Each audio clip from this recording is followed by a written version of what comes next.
কোনো না কোনোভাবে আটকে থাকার পর যখন হঠাৎ করে কেউ বুঝতে পারে যে সে আর আটকে নেই, তখন তার কেমন লাগে?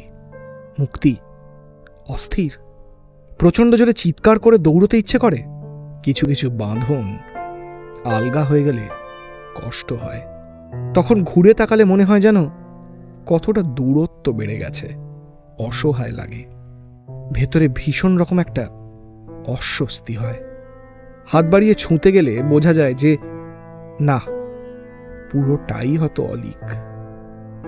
যেন ওই ছোটবেলায় ফেলে আসা টুকরো টুকরো ভালো লাগার স্মৃতিগুলোর মতো অনেকটা পিছনে ফেলে আসা হয়েছে তাকে। ওই সারল্যটুকু ফিরে পেতে খুব ইচ্ছে করে, কিন্তু শেষমেশ সেটা আর হয়ে ওঠে না। আক্ষেপ, কিন্তু এটা তো ভবিতব্য। কিন্তু যদি সেই পিছনে ফেলে আসা অনেক কিছুর মধ্যে এমন একটা মুখ থেকে যায়, বা এমন কিছু কথা থেকে যায়, কিছু স্মৃতি, কিছু নাম, কিছু মুহূর্ত, যেগুলো আপনি বুঝতে পারার আগেই আপনার অস্তিত্বের সঙ্গে একেবারে জড়িয়ে গেছে, তখন কি হবে? তখনও যখন পিছন ফিরে তাকাতে চেষ্টা করা হয়, এটা জানার পরেও যে হাত বাড়িয়ে কোনো লাভ নেই। কি আর এমন? ওই তো ক্ষণিকের ভালো লাগা, ভালো থাকা, তার জন্য ফিরে যাওয়া কি এতটাই গুরুত্বপূর্ণ?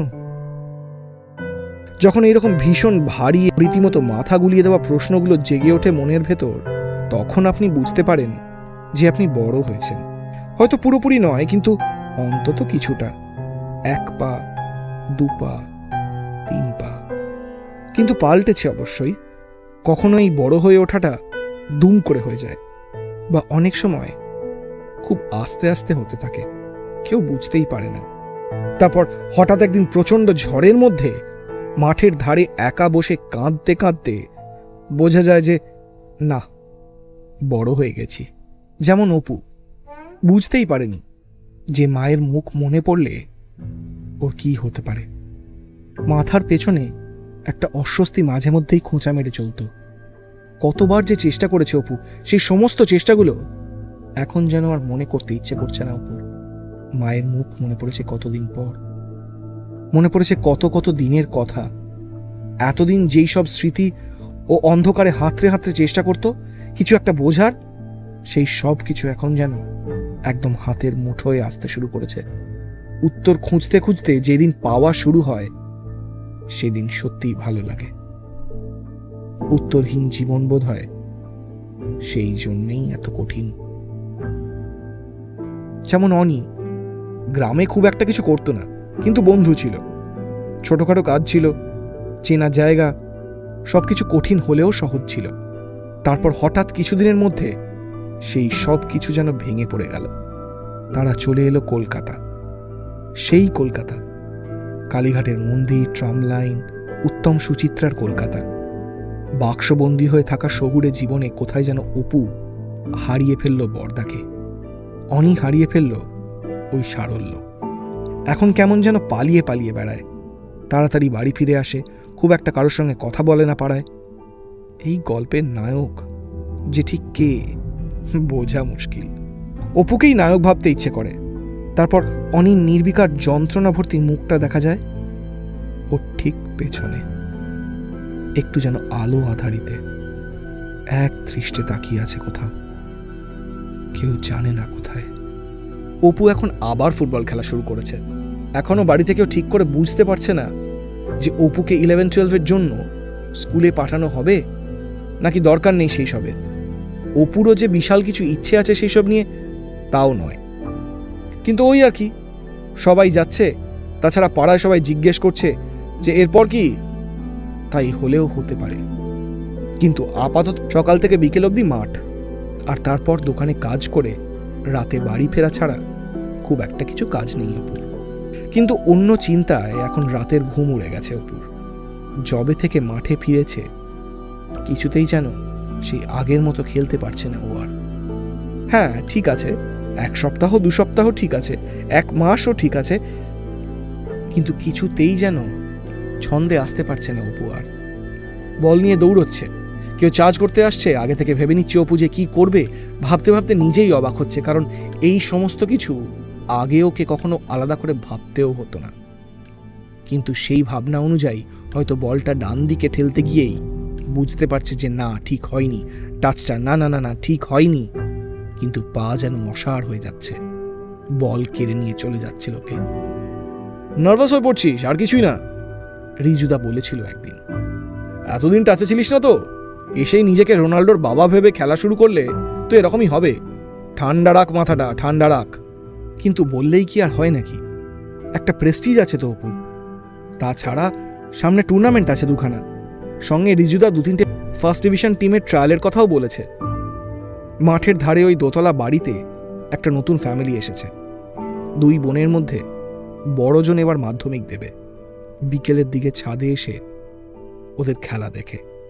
সব মিলিয়ে এই রকমের একটা প্রেশারের মধ্যে বললেই হলো যে মাথা ঠান্ডা রাখ। আজব দাবি তো। ওইদিকে আজকাল বর্দাকে খুব একটা বাড়তি দেখতে পায় না অপু। সকাল সকাল বেরোয়, কোথায় যে যায় কে জানে। সন্ধ্যের মধ্যে ফিরে আসে, কিন্তু তারপর নিজের ঘরেই থাকে। রাতের দিকে একটু আধটু কথা বলে অপুর সঙ্গে। এই 2-3 দিন আগেই জিজ্ঞেস করছিল, কি করিস? রেজাল্টের পর থেকেই বর্দার সুর যেন কেমন নরম হয়ে গেছে। অপু স্ট্রাইকার শেষ করে স্টপার শুরু করেছে। মুখ তুলে বলল, এই বইটা নিয়ে এসছি রিজুদার কাছ থেকে, এটাই পড়ছি।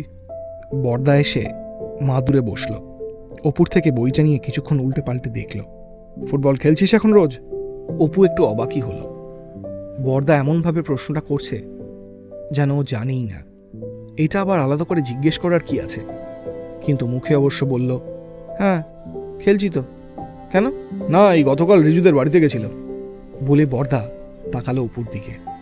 সেই রিজুদা বাড়িতে থেকে বেরিয়ে যাওয়ার পর থেকে বর্দা আর রিজুদা কখনো কথা বলেনি। অপুর সেই নিয়ে একটু রাগও আছে বর্দার ওপর, কিন্তু এখন এইটা শুনে অবাক হবে না রাগ করে বের করে দেবে বুঝতে না পেরে চুপ করে বসে থাকলো। বর্দা বলে চলল, রিজু বলছিল নাকি 1-2 জায়গায় তুই ট্রায়ালে যাবি? অপু মাথা নেড়ে হ্যাঁ বলল। কবে ট্রায়াল জিজ্ঞেস করলো বর্দা। অপু বলল, ওই সামনের সপ্তাহে বৃহস্পতিবার আছে একটা, আর একটা তারিখ জানায়নি রিজুদা। পারবি? প্রশ্নটা শুনে কেমন একটা লাগলো অপুর। বর্দা কিরকম অদ্ভুত একটা চোখ নিয়ে তাকিয়ে আছে ওর দিকে। বুকের মধ্যে মতিনন্দীর মতো কে একটা বলে উঠল, স্ট্রাইকার, সামনে দুরহ ডিফেন্স, মাঝ মাঠে বল নিয়ে দাঁড়িয়ে আছো তুমি, ঘড়িতে সময় বাকি আর মাত্র 2 মিনিট, তোমরা পিছিয়ে আছো 1 গোল।